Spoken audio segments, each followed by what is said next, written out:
A black woman, sitting silently in the last row of court. No nameplate, no badge, just an orange blouse. And that was enough for a white cop on trial to mock her in open court. What's this? A maid reunion from the housing projects. No one stopped him. Not the judge, not the lawyers, not even the silence of the courtroom. Just one man's ego and centuries of unchecked power try to crush one woman's dignity. But the woman he tried to humiliate wasn't just a bystander. She was Marissa Quinn, senior agent with the Federal Integrity Unit, and she wasn't there to take notes. She was there to end his entire career and bring down the corrupt judge sitting beside him. What would have happened if she hadn't hit record? Or worse, what happens every day in your state when no one like her is in the room? Which state are you watching from? And is justice still justice where you live? Let's follow the story of the quiet woman in the orange blouse who turned silence into a weapon the system never saw coming. Wexley Federal Courthouse, 9:11 a.m. The air was thick, like unnamed dust clinging to every row of wooden benches. Under flickering fluorescent lights, reporters clicked away on their cameras as if preparing to capture a historic verdict. But the focus of the courtroom wasn't on the judge's bench. It was on a black woman sitting silently in the very last row, someone everyone assumed was just a passerby. Her light orange blouse stood out among a sea of black suits.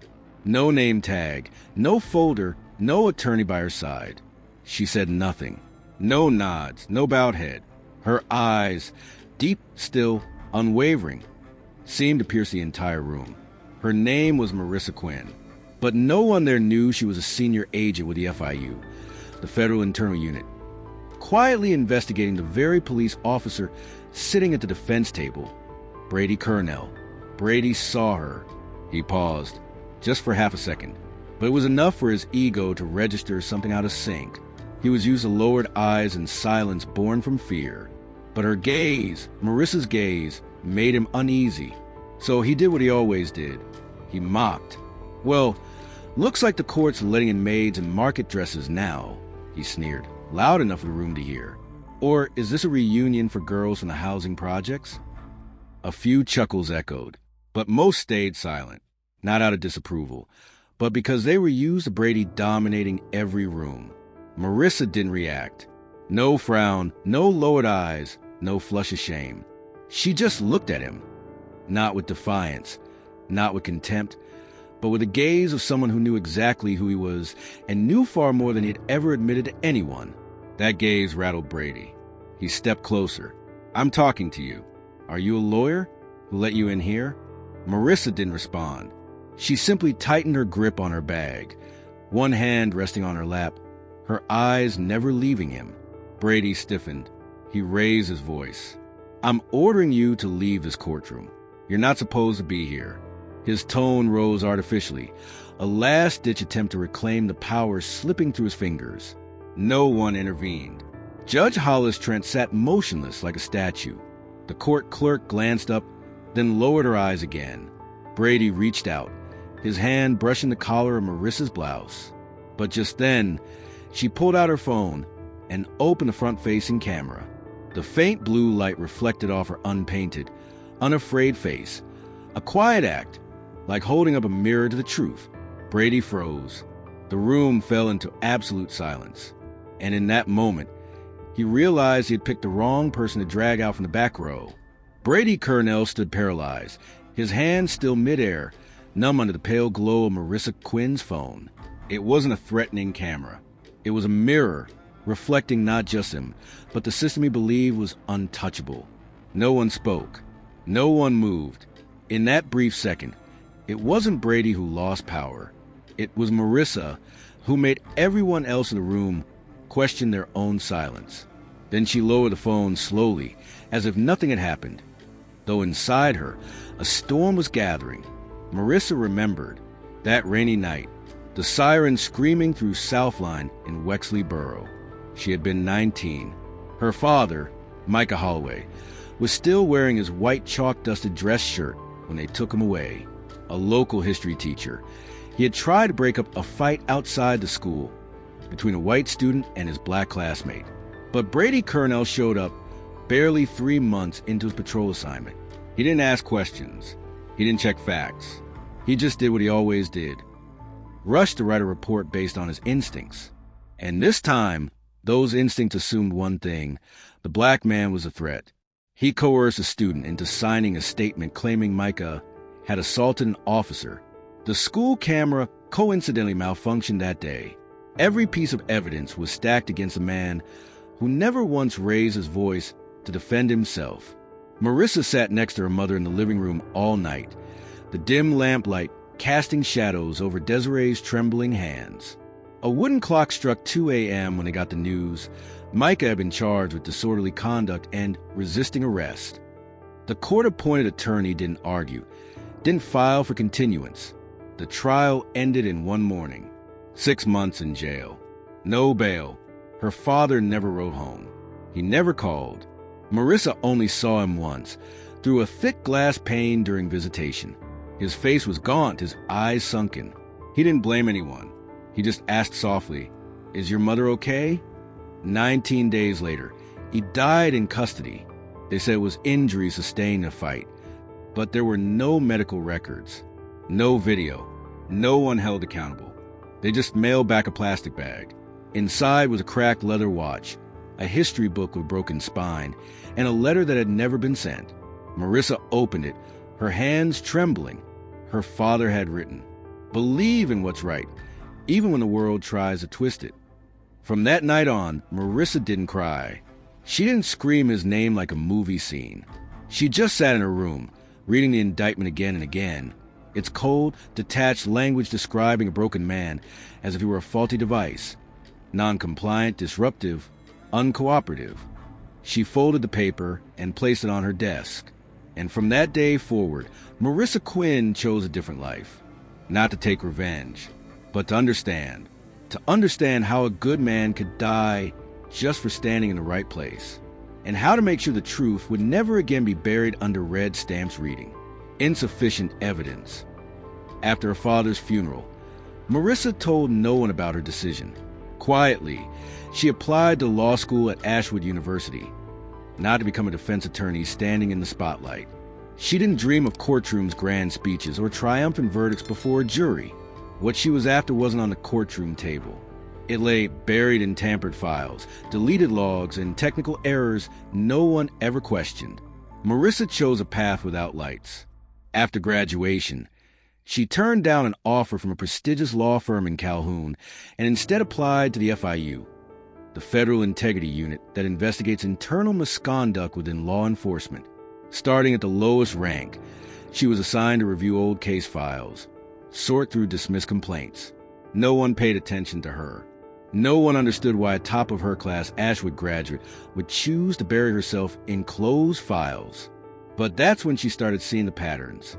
Over 8 years, Marissa tracked every case that shared similar signs: conflicting statements, malfunctioning cameras, black defendants, and the same name repeatedly showing up at the top of the reports, Brady Kernell.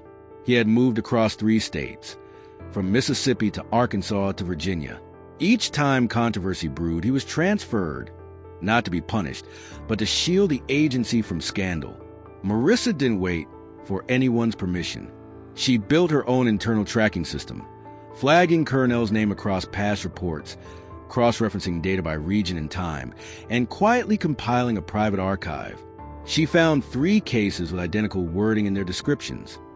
Only the victims' names differed. And every time the case closed with a line, "Insufficient grounds for prosecution." She didn't write a report.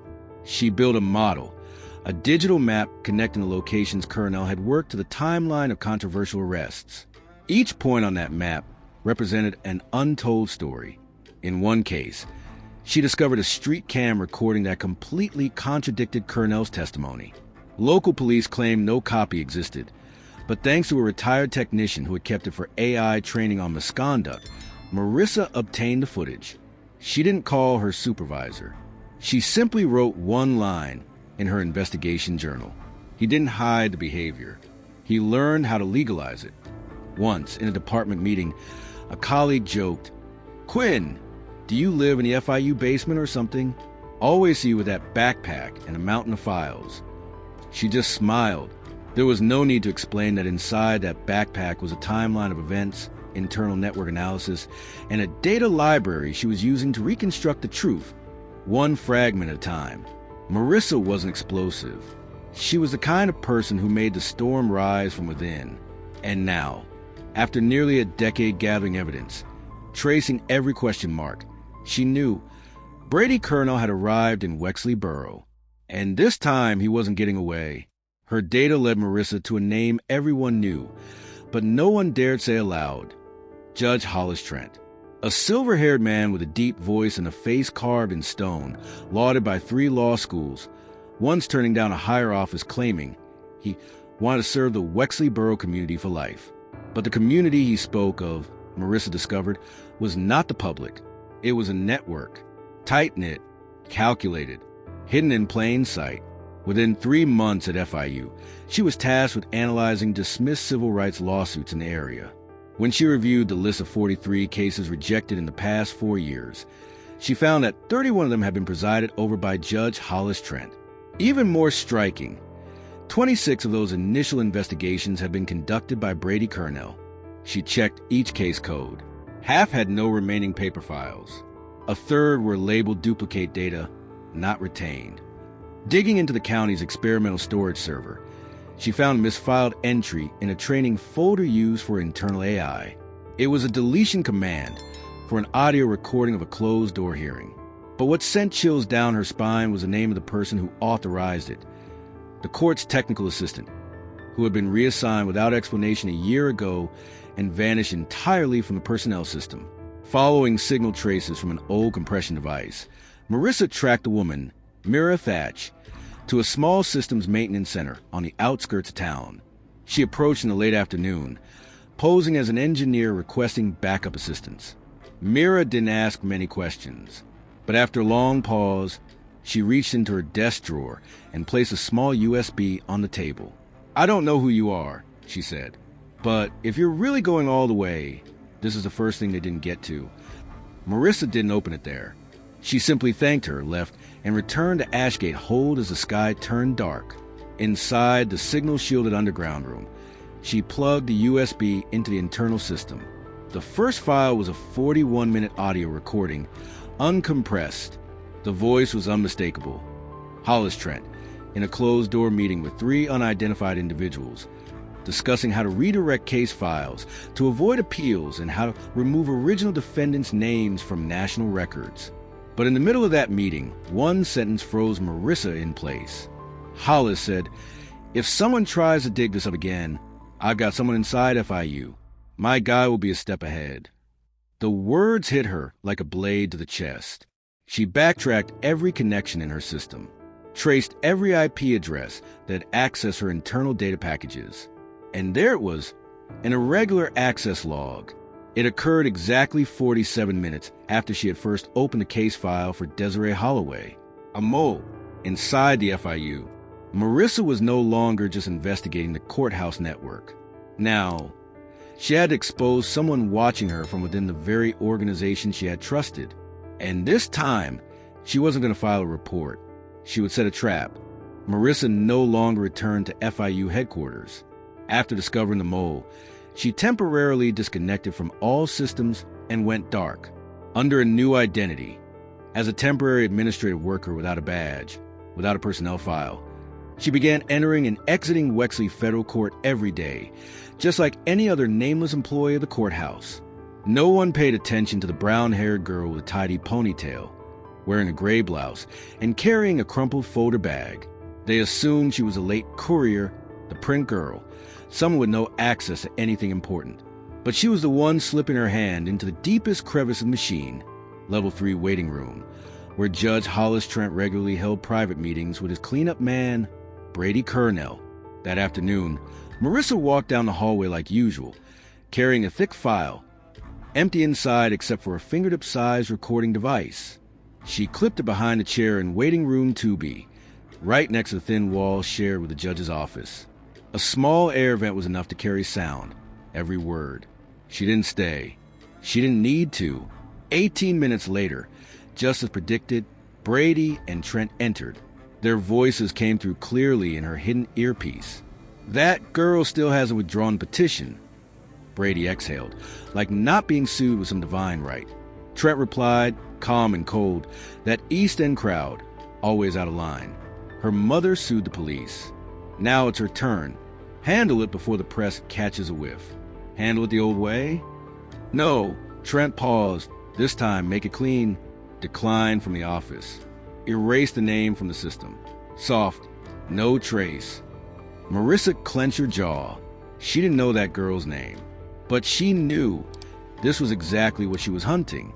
That night, in the soundproof room at Ashgate Hold, she replayed the recording.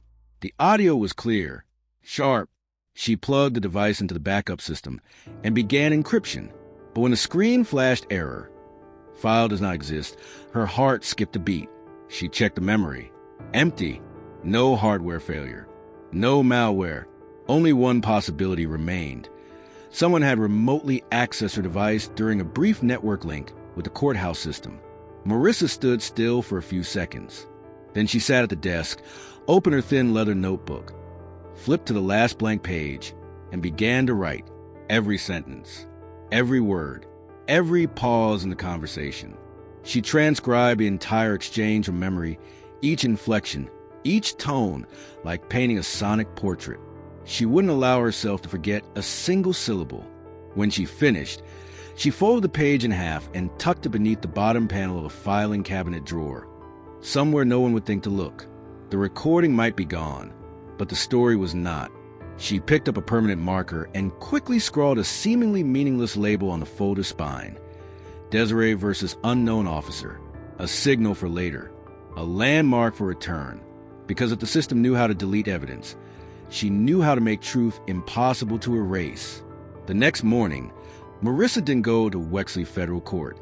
She left Ashgate Hold before dawn, carrying a handwritten transcript sealed in plastic and a backup password archive, encrypted with a layered algorithm. She couldn't stay alone. Not after learning there was a traitor inside. She called someone, Silas Granger, a former prosecutor suspended for refusing to ignore tampered evidence. Since then, he'd gone off-grid, living in the northern outskirts of Wexley Borough, teaching LSAT prep in an abandoned church.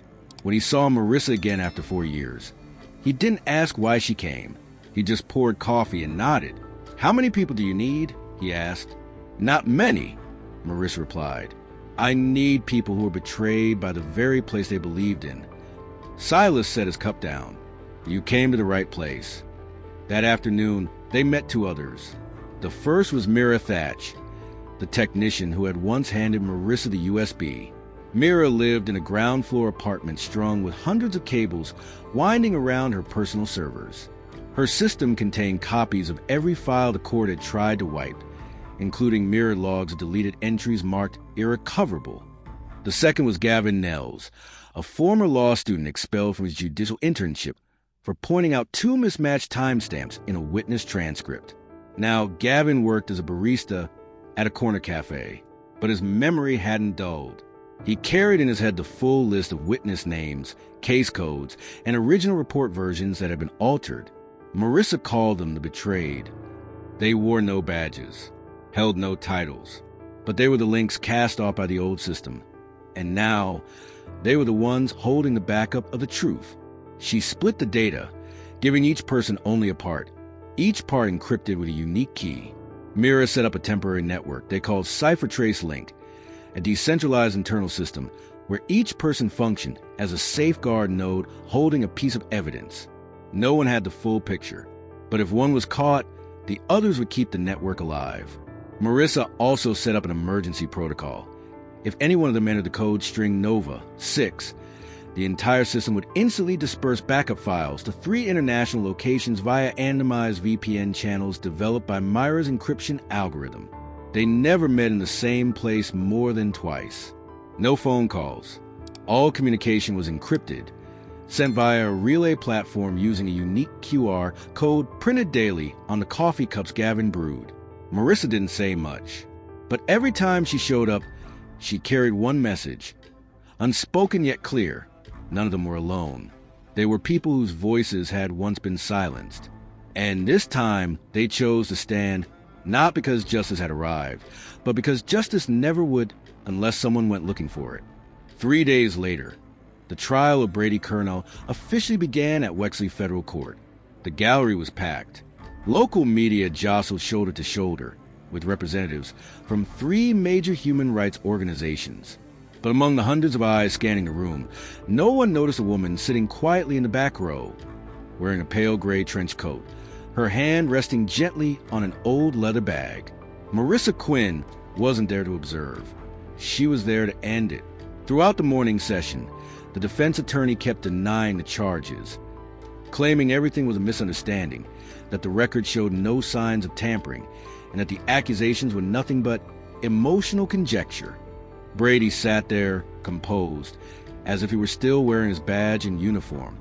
His expression didn't flicker, like the whole trial was nothing more than a fire drill. But in the afternoon session, when Judge Hollis Trent called the next witness, someone no one expected, the entire courtroom seemed to pause. "Name the witness?" he asked again, glancing at the list. Marissa stood. She walked slowly to the stand. No one stopped her. No one gestured for her to turn back. She plugged a single USB cable into the main display system. A soft beep sounded. The large screen lit up. "Before I say anything," she began calmly, "I'd like to play this recording." In the packed courtroom, a voice rang out. Brady Kernell, flat and dismissive. "Just do it like last time. Send the denial letter. Her name will vanish from the system." Then came Hollis Trent's voice, low and cold. "Keep it light, clean, no trace." A ripple of chaos spread through the room.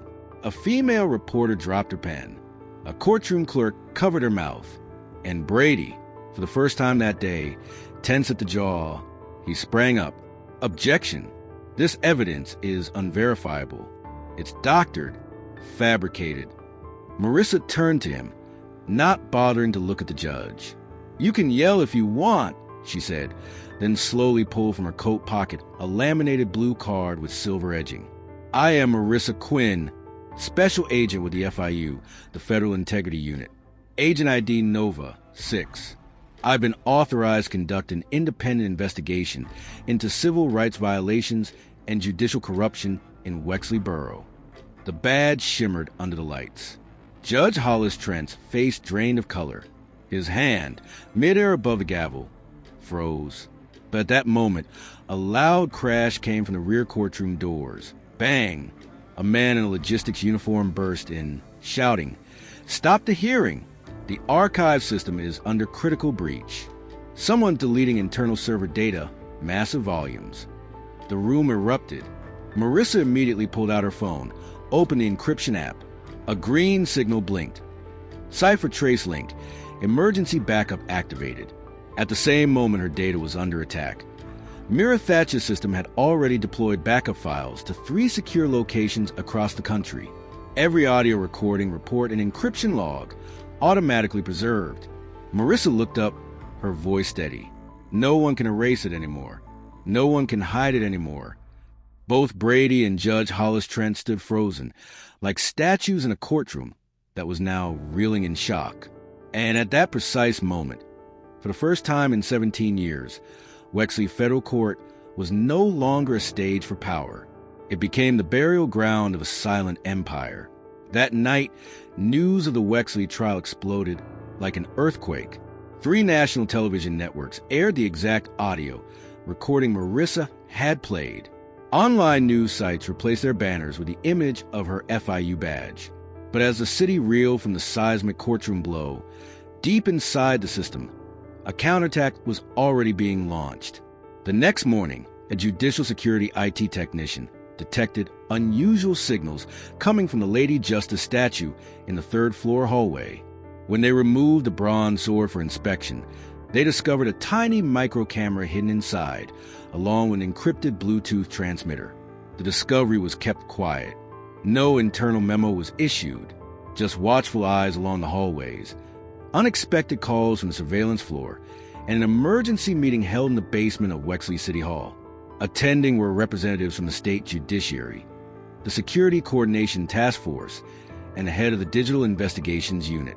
Someone spoke softly but clearly. If she still has a backup, we need to neutralize it immediately.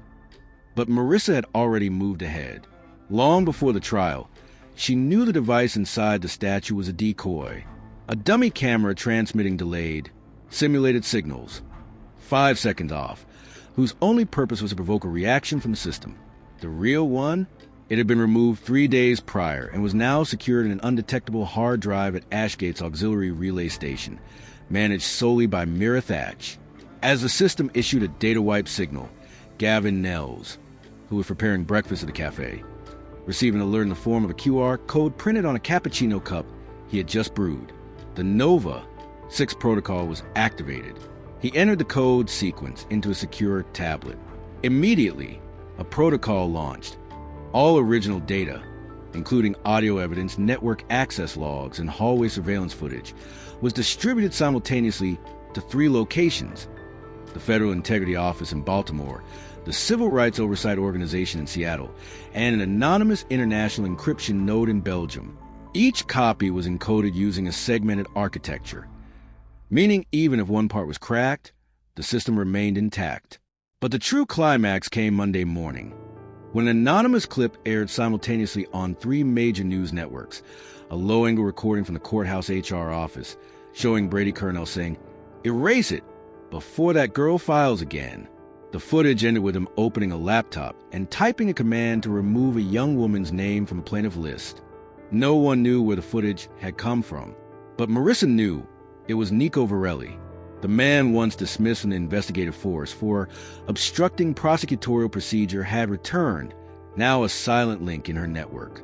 Nico didn't say much, but from a backup server in his old warehouse, he had uploaded the clip in a format that couldn't be taken down. And the moment it aired, the backlash didn't come from Courtroom. It came from the public. Hundreds of calls flooded the state oversight office. A petition surfaced and gained over 80,000 signatures in just 6 hours, demanding the suspension of Judge Hollis Trent and a full investigation into Wexley Federal Court. Marissa didn't speak to the press. She didn't appear on camera. But she knew they were counterattacking now, and she was no longer on defense. She had set the trap, and the prey had finally taken the bait. A closed-door disciplinary hearing was convened that Wednesday morning at Caldera Pavilion, a facility in Northridge, nearly 90 miles from Wexley Borough. No media, no lawyers, just 12 members of the so-called Federal Ethical Oversight Council, all familiar faces from the world of law, security, and politics. Marissa Quinn arrived on time. No escort, no bodyguards, only a brown leather case in hand, and a presence that didn't belong to someone on trial. Seated across from her was Delphine Rook, the council chairwoman, known for voting down 3 separate attempts at internal investigation in the Eastern region. Beside her sat Gavin Nels and Silas Granger, officially labeled impartial, but well known in the field as protectors of the old system. Delphine tapped the folder before her. "Agent Quinn," she said, "you've been summoned for overstepping authority at Wexley Federal Court, for unauthorized release of classified information, and for disrupting an active judicial process. Do you have anything to say?" Marissa didn't answer right away. Instead, she opened her case, pulled out a sealed hard drive, and placed it on the polished wooden table before the council. "I didn't come here to explain," she said, voice soft but clear. "I came here to present the truth." She pressed a button. The screen behind her lit up. A data chart appeared. 27 court cases spanning from 2011 to 2023, all sharing one commonality, handled by a circle of judges linked to Hollis Trent, with Brady Colonel serving as either witness or investigator in at least 19 of them. Marissa tapped again. A file opened, video footage from Nova 6, showing a black teenage girl named Naira Elston unlawfully held in solitary confinement after her records were modified to falsify charges. Then another slide appeared. The header read, Desiree Holloway, the daughter of Silas Granger. Case number 14, Marissa said, turning to face him. The original record showed Desiree was a witness in a custody dispute, but after your intervention, she was removed entirely from the system, and the opposing parent was stripped of all legal rights without a hearing. Silas turned pale. Delphine tried to interrupt, but Marissa didn't need to say another word. She simply stood, unplugged the hard drive from the cable, and placed it back into her briefcase. Then she looked directly at each person in the room. "I've backed everything up to the FIU system, encrypted through CipherTrace link. If any data disappears, 3 copies will automatically be sent to 3 international oversight commissions. Every deleted action, every tampered document is marked with Omega Shift signature, irreversible." The room fell into a deadly silence. No one objected. No one dared ask a question, because they all knew this hearing, originally convened to put her on trial, had become a mirror reflecting their own disgrace. Marissa left Caldera Pavilion in silence, as if she had never been there at all. But after that day, something else also vanished from the system: the blind belief that no one could challenge those in power. Marissa left Caldera Pavilion as the afternoon sun dipped behind the red hills west of Northridge. She didn't speak on the drive back. No music, no phone calls. In her hand was the same brown leather briefcase that had followed her throughout this journey. Heavy not just on the hard drive, but for more than a decade of truth long suppressed. As the city lights began to glow, she pulled into a roadside rest stop, a small, quiet cafe. A young African-American boy, no older than 10, sat by the window sketching. Marissa glanced at the drawing, a scale of justice, with a girl standing upright on one side, holding a notebook in the air. No weapons, no armor, just a page. She smiled, then reached for her phone and initiated the final encrypted transmission.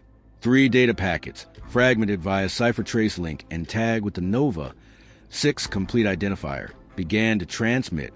The first one to McAllister Institute of Constitutional Law in Vermont, an organization renowned for defending the wrongfully convicted and reopening civil cases manipulated by judicial systems. The second was delivered to Horizon Watch, an international NGO in Geneva dedicated to monitoring human rights violations and funding legal action against government agencies in the U.S. And the third, the most critical, was encrypted with a custom key labeled Omega String 378A, transmitted to an anonymous IP address at Secure Data Hub in Finland, where a network of technical experts and independent journalists were already waiting. They didn't know her name. They didn't know her face. But they knew one thing. Whenever an Omega string appeared, it meant a system was ready to be brought into the light. Marissa shut down the channel, removed the SIM card, and placed it inside a magnetically shielded metal box in her trunk. Back in Wexley Borough, newsrooms began receiving anonymous files, short clips, snippets of conversations between Brady Kernell and Hollis Trent, data charts revealing due process violations, system logs recovered line by Mira Thatch. That evening, a video spread rapidly across social media, a woman unidentified, standing quietly in front of the FIU headquarters at Ashgate Hold, placing a black file box on a reception desk with a handwritten label. This isn't vengeance. This is record-keeping. No one recognized the face in the video, but the public began calling her something else. The archivist. She gave no interviews, had no social media, held no press conferences. But 3 days later, Hollis Trent resigned. Brady Kernell vanished from headquarters without any formal explanation, and a full-scale federal investigation launched across the Southeast, with Wexley Federal Court as ground zero. Marissa appeared nowhere in the records. No accolades, no credit, only a system slowly being dismantled, and a woman who, in the end, proved that sometimes justice doesn't need a loud voice, just someone willing to listen to the evidence no one else dared to touch. 1 week after the data release, Marissa received a message with only 3 words: Frame 1479 recovered. It was a signal Mira Thatch had promised. If there were ever a chance to recover the deleted body cam video, Frame 1479 was the final piece. She opened the clip in the back parking lot of an abandoned church on the edge of Ashgate Hold, just 42 seconds long. But every second was a dagger to the heart of the system Brady Kernell once called clean and verifiable. The footage began in chaos. Shaky visuals, sirens blaring, rushed footsteps. A thin black teenager, around 17, pinned against a brick wall behind a convenience store. The The man forcing him there was none other than James Dale, his voice sharp, angry, and unmistakably clear. "Stay still. What are you looking at me for?" Then smack! A blistering slap. Blood trickled from the corner of the teen's mouth. The camera shook slightly. And then came Dale's next line, the one that stripped away all possibility of denial. "Turn that damn camera off." The screen went black within 3 seconds of those words. Marissa didn't add commentary. She didn't edit. No filters. No effects. She simply sent that video, only that clip, to 3 places: the McAllister Institute's office, Horizon Watch's official account, and a group of independent journalists specializing in digital forensic analysis, accompanied by a single sentence: Frame 1479. Do not edit. Let it speak. Within 6 hours, the video had surpassed 4 million views on social media. By day's end, it aired on CNN, MSNBC, and even Fox News, one of the rare moments when all major networks broadcast the same undeniable truth. In Wexley Borough, protests ignited outside the FIU headquarters. People who once doubted began to ask questions. Those who once trusted the system began to go quiet, because that video wasn't just evidence. It was a brutal reflection of a truth that had been hidden, distorted, and buried by the very people sworn to protect it. Marissa didn't make a public statement, but in a brief email to Silas Granger, she wrote, "Justice is never abstract. It's every frame, every second, every sentence they try to cut. And if we have the patience to piece them together, the truth will speak for itself." And this time, no one could interrupt. For days after Frame 1479 went viral nationwide, an anonymous email was sent to every newsroom, every federal court, and the 3 largest civil rights organizations in the country. No signature, no plea for action, just a chilling subject line. 6 cases, 6 voices silenced. Attached was an encrypted folder containing over 800 pages of documents, 23 extracted videos from a Nova 6 server, and logical analysis logs from CipherTrace Link. All of it proved how civil rights cases from 2012 to 2019 at Wexley Federal Court had been manipulated, altered, or erased under the hands of Hollis Trent, Brady Kernell, and Clayton Mercer. Among them was a file of Jalen Reddick, the teen struck in Frame 1479, and 5 others whose names had never made the news. Every page was time-stamped. Every video had 3 backup layers: undeniable, unerasable, unhideable. This time, the media couldn't look away. They weren't reporting on a controversial incident. They were reporting on a system investigating itself, and on a trail of misconduct designed like a machine. Emergency public hearings were held at Caldera Pavilion, Northridge. Silenced witnesses began to appear. Naira Elston, a former court interpreter, fired for refusing to falsify a transcript. Gavin Nels, a technician coerced into signing false reports. And Desiree Holloway, daughter of a woman who died in custody due to denied medical care. Across social media, the hashtag #WexleyTruth exploded. People weren't asking for apologies. They wanted answers, and they demanded them through action. In a 4th-floor apartment overlooking an abandoned parking lot in Ashgate Hold, Marissa Quinn sat at an old desk. No spotlight, no camera crew, no exclusive interview. She simply opened her cloth-bound notebook, its corners worn soft with time.